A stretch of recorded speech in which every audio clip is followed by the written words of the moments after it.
So hello everyone, good morning সবাইকে।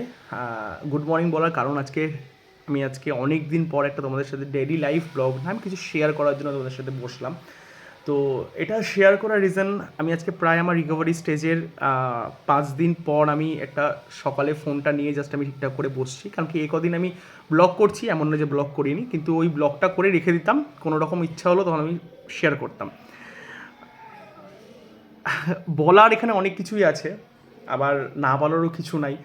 কারণ কি এই 5টা দিন আমার কাছে একটা মনে হচ্ছিল যে আমি ঘরবন্দি, মানে কোভিডের সিচুয়েশন মনে হচ্ছিল, মানে আমি বাইরে কোথাও বেরোতে পারছিলাম না, বিরক্তি লাগছিল একটা, শুধু ঘর, ব্যালকনি, ছাদ, এইটুকু, রাস্তায় যাওয়ার কোনো সিন ছিল না। তাও আমি একটু হাঁটাহাঁটি করতাম, আর আমি একটু গল্পগুজব করতে ভালোবাসি। হাঁটতে গেলে পরে 10টা লোকের সাথে কথা, 10টা লোকের সাথে গল্প। আহ, তো যাই হোক, ওই আর কি। তো আজকে আমার 5 দিন, 5 দিন পর আমি আজকে ফোনটা নিয়ে হয়ে বসে একটু সুন্দর করে বসে টসে নিয়ে আমি ব্লগ বানাচ্ছি। মাঝখানেও আমি অপারেশনের ঠিক 2 দিন পরে একটা ব্লগ, মানে খাওয়ার দাওয়ার পিৎজার একটা ব্লগ করেছিলাম, গল্প বানিয়েছিল, মানে আমার ওয়াইফ বানিয়েছিল। বরকা, আমি আর বরকা কিছু কর্ন বাগেরা মশালা কর্ন বানিয়েছিল, তো সেটা ব্লগ বানিয়েছিলাম। এবার আমাকে আমার যে ওই ছোটো ব্লগটা বা ওই বড় ব্লগটা সবাই দেখে বলছে যে স্যার ক্যা হুয়া হে, কী হয়েছে দাদা, কী হয়েছে স্যার, কী হয়েছে ভাই। পার্সোনালি অনেকে হোয়াটসঅ্যাপে মেসেজ করেছে, আমি অনেককে রিপ্লাই করেছি, অনেকে ফোন করেছে, আমার শুভাকাঙ্ক্ষীরা, আমাকে যারা ভালোবাসে। হ্যাঁ, মানে তাদেরকে আমি রিপ্লাই করতে পারিনি, তাদের ফোন আমি অ্যাটেন্ড করতে পারি, তাদেরকে এক্সট্রিমলি সরি। কারণ কি আমার বেশিক্ষণ স্ক্রিন টাইম, যদি আমি বেশিক্ষণ ফোন দেখি বা বেশিক্ষণ টিভি, আমার অস্বস্তি একটা ফিল হচ্ছিল। ঠিক আছে, আমি এখন খুবই সুস্থ হয়ে আছি, মানে আমার মনোবল অনেকটা বেশি। এবার অনেকে আমাকে বলছে ওটিতে যাওয়ার আগে কীভাবে এরকমভাবে ব্লগ বানাতে পারে বা সামথিং। আমি সবসময় মনে করি যে আমার সারাউন্ডিংয়ে যারা আছে, ঠিক আছে, এবার আমি যদি ডিপ্রেশনে চলে যাই বা আমি একটা নেগেটিভ এনার্জিতে চলে যাই, তা আমাকে থেকে তারা যাবে। আমার সাথে সবসময় থাকে কল্প, মানে আমার ওয়াইফ। এবার আমি দেখছি যে আমার মুখের দিকে তাকায় ওর মুখটা এইটুকু হয়ে গেছে, আমার মার মুখটা এইটুকু হয়ে গেছে, বাবার মুখটা এইটুকু হয়ে গেছে, আমার আশেপাশে যারা এইটুকু হয়ে গেছে। আমি সেটা কোনো সময় চাই না। আমি সবসময় চাই আমার প্রতি দেখে তারা সবসময় হাসি খুশি দেখুক। তো ওই জন্য আমি কুল অ্যান্ড ক্যাশ ওয়েতে একটা ভিডিও করছি, আমি প্রচুর ছবি তুলছি। আমি ইভেন আমি যেগুলো ছবি শেয়ার করতে পারবো না, যাই হোক। তো প্রচুর মনে বল নিয়ে আমি গেছিলাম, ঠিক আছে, কিন্তু আমি আমি কথা বলছি বেশি, একটু হাতটা নাড়াচ্ছি, তখন আমার একটু প্রবলেম হচ্ছে। আচ্ছা, এই ব্লগটা করার কারণ এটাই, আমি জাস্ট আমি একটা একটা মানে বিশাল বড় একটা জিনিস থেকে উঠলাম। কারণ কি এটা ফিউচারে কী হতো আমি জানি না, ঠিক আছে। তো যাই হোক, ভগবানের কৃপাতে বা তোমাদের ভালোবাসাতে, তোমাদের আশীর্বাদে আমি সুস্থ, আমি সুস্থ। আর হচ্ছে, এটা অ্যাকচুয়ালি আমার 2020-21 থেকে একটা ছোটো সিস্ট ছিল, যেটা আমার প্রিভিয়াসও আমার অনেক ব্লগও দেখেছো, আমার পেছন থেকে এখানে মাথার পেছনেও একটা আছে অলরেডি কাটা দাগ, ওটাও একটা অপারেশন। জন্মের আমার কিছুদিন পরও আর একটা অপারেশন হয়েছিল, এটা আমার 3rd নাম্বার অপারেশন। তো এখানে সেই সিস্টটা হয়, তো সেটা আমি পুরোপুরি ইগনোর করতাম, যে আজ হবে কাল হবে, আজ হবে কাল হবে। হোমিওপ্যাথি খেয়েছি, অনেক কিছু ট্রিটমেন্ট করছি, কিছুতেই কিছু হয়নি। হয়তো আমি যেহেতু ফুড ব্লগার, বা আমি খেতে ভালোবাসি, সবথেকে বড় কথা, আমি খেতে ভালোবাসি আর ফুড ব্লগার। তো এই ফুড ব্লগার বা খেতে ভালোবাসার দরুন আমি সব কিছু, আমি হোমিওপ্যাথিকের জন্য আমাকে অনেক রেস্ট্রিকশান ছিল, যেগুলো আমি করতে পারছিলাম না। আর এতটাই সিভিয়ার কন্ডিশনে চলে গেছিলো, এতটাই বড় হয়ে গেছিলো, যে সেটা আমি আর কোনো আমার কাছে অপশন ছিল না এটাকে বাদ দেওয়ার বা হোমিওপ্যাথিক খেয়ে এটাকে রিকভারি করার। তো থ্যাঙ্কস টু ডক্টর রাজা বসাক, যিনি আমাকে একদম নিজের ভাইয়ের মতো করে অপারেশন করেছে। আর একজন যাকে আমি থ্যাঙ্কস না বললেই না, সেটা হচ্ছে আমার ভাই রোহন, বরকা, যাকে তোমরা ব্লগে দেখো। বরকা বরকা একজন সিনিয়র ওটি টেকনিশিয়ান। বিশ্বাস করো, ওটি ওটিতে, অপারেশন থিয়েটারে যখন অপারেশন হচ্ছে, আই ক্যান ফিল, আমি জাস্ট, কারণ কি আমার মনে একটা বড় সাহসের কারণ হচ্ছে বরকা। আমি আমি খালি ভাবছি যে আজকে বরকা যদি না থাকতো, তাহলে আমার কি কি আমার মনে হচ্ছে হঠাৎ করে অন্য কেউ অপারেশন করবে, কি একটা করবে।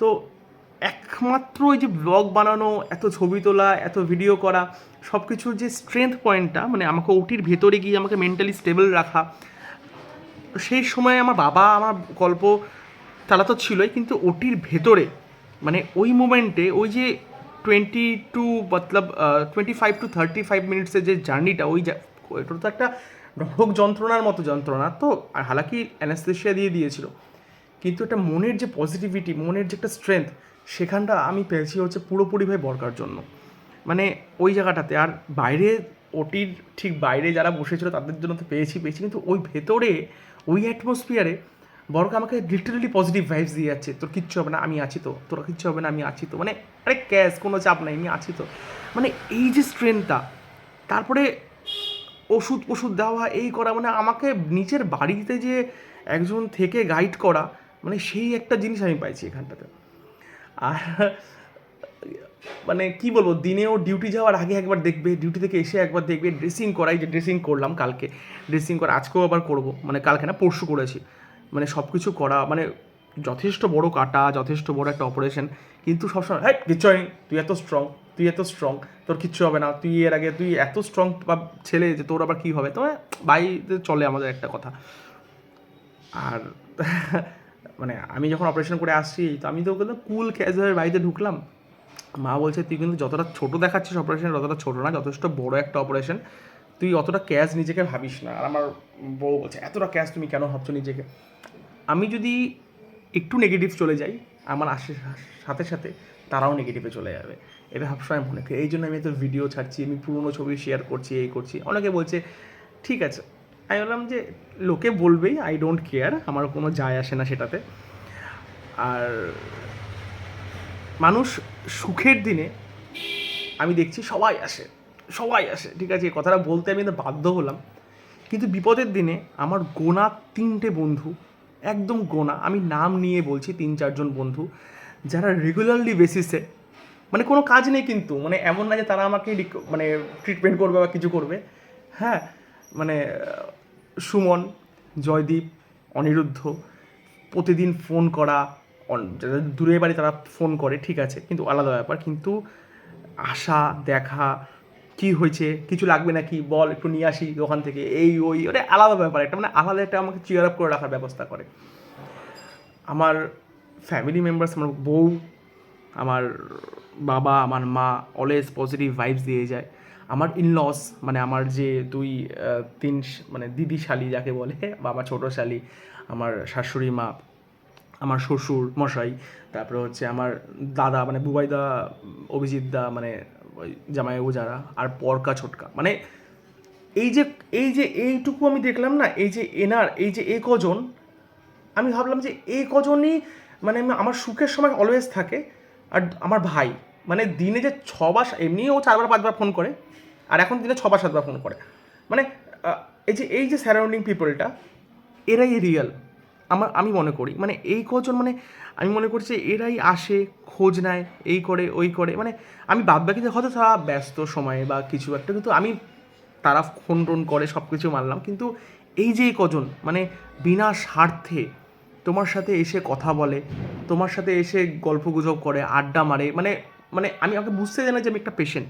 কালকে যেমন যদি বাসলো এসে আচ্ছা একটু ঘুরে আসি, একটু বাপ্পা দোকান থেকে ঘুরে আসি, এরকম একটা ব্যাপার, মানে আর কি, হ্যাঁ অনিরুদ্ধ বলে চল একটু ঘুরে আসি, ঠিক আছে, সুমন আসছে, এই ভাই তুই তো আজকে সেই একদম, তোর ডিম খাওয়া, তুই, আমি ডিম খেতে খুব ভালোবাসি, ঠিক আছে, প্রচুর ডিম খাবি, প্রচুর ডিম খাবি, ঠিক আছে, মানে ডিম খাওয়া, তোর ভালো হয়েছে ডিম, মানে এই যে চিয়ার আপটা, এই যে পজিটিভ ভাইবসটা আমি এদের কাছ থেকে পাচ্ছি। আমার তারপরে সুরদি, গদনদি সারাক্ষণ বলে আর পেশেন্ট কী করছে, পেশেন্ট আমরা আসতে পারছি না, মানে ওরা দূরে থাকে, রাজস্থানে থাকে, আমরা আসতে পারছি না, ফল কেন তোমাকে পরে আমি আবার ফল দিয়ে যাবো, এসে ফল খাও, মানে এই যে একটা চিয়ার আপ, এই যে একটা আনন্দ, একটা আলাদাই ভালোবাসা, কে রিয়েল কে আনরিয়েল আমি বলছি না এখানটাতে, আমি বলতেও চাই না, বলাটা খুব বাজে দেখায়, কিন্তু এটাই বাস্তব কথা যে তোমার সুখের সময় সবাই থাকে, ঠিক আছে, কিন্তু এটা আমি যতটা ক্যাশ নিচ্ছি এই সময়, এটা একটু কন্ট্রোভার্সারি হলো, কিন্তু এই সময় যে তোমার সাথে রোজ টাচে থাকবে, যে তোমার সাথে রোজ এসে কন্ট্যাক্ট করবে, যে তোমার সাথে বিনা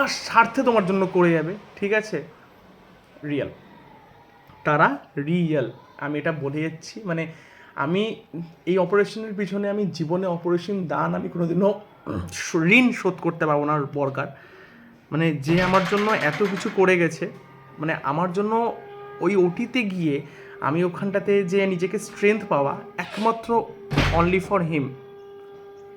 ফর হিম, মানে ওই ওটির ভেতরে, আর বাইরে যারা আছে তাদের জন্য প্রচুর আমি স্ট্রেংথ পেয়েছি, কিন্তু অনেক রিলেটিভস, অনেক ক্লাসমেটস, অনেক ফ্রেন্ডস, অনেক দেখেছিলাম, কিন্তু নাও আই ক্যান আন্ডারস্ট্যান্ড কে আসল কে নকল। আমি কন্ট্রোভার্সিতে যাচ্ছি না, বাট এটা বাস্তব কথা যে হচ্ছে যে তোমাকে তোমার বিপদের সময় তোমাকে এসে হেল্প করবে, বিপদের সময় তোমাকে এই করবে, সবসময় মনিটারি হেল্প না বা ফিজিক্যালি বা কোনো মেন্টালি হেল্প খুব দরকার, তোমাকে চিয়ার আপ করা, বুস্ট আপ করা। মানে আমি যে এই যে কজন, এই যে 10-12 জন আমার জন্য এত কিছু করছে, ঠিক আছে, 10-12 জন এত কিছু করছে, মানে ভায়া ফোন বা ফিজিক্যালি এসে মিট করা, কৃতজ্ঞ আমি তাদের করছি। মানে ভিডিওটা করতে আমি বাধ্য হলাম, কারণ কি সবাই বলছিল কী হয়েছে কী না হয়েছে, তো এটাই রিজন যে একমাত্র একটা ছোট্ট সিস্ট, যেটা পরবর্তীকালে 2-3 বছরে অনেকটা বড় হয়ে যায়, লিটারালি এতটা বড়, এতটা কাট হয়েছে আমার হাতের মধ্যে, এখানটাতে এতটা কাট হয়েছে। তো ওগুলা ভিডিও তো আমি শেয়ার করবো না, বা আমি ভিডিও করিও নি ওগুলা, যাই হোক। তো আমি সুস্থ আছি। যারা আমাকে জিজ্ঞাসা করছো কী হয়েছে না হয়েছে, আমি একবারেই বলে দিলাম ব্লগে। আর থ্যাংক ইউ। আর যারা আমাকে ফোন করেছো, ফোন আমি অ্যাটেন্ড করতে পারছি না, তাদের জন্য সরি। আর হচ্ছে আমি আজকালকে সবাইকে কল ব্যাক করবো, মেসেজে রিপ্লাই করে দিব, যাই হোক। আর আর যারা আমার জন্য অপরিসীমভাবে করে যাচ্ছে, আমার ফ্যামিলি মেম্বার্স, আমার কিছু ফ্রেন্ডরা, তাদের জন্য লটস অফ লাভ। এই বলে আজকে আমার ভিডিও শেষ করা অনেক বড় হয়ে গেছে, লাস্ট অবধি দেখো একটু প্লিজ। Thank you.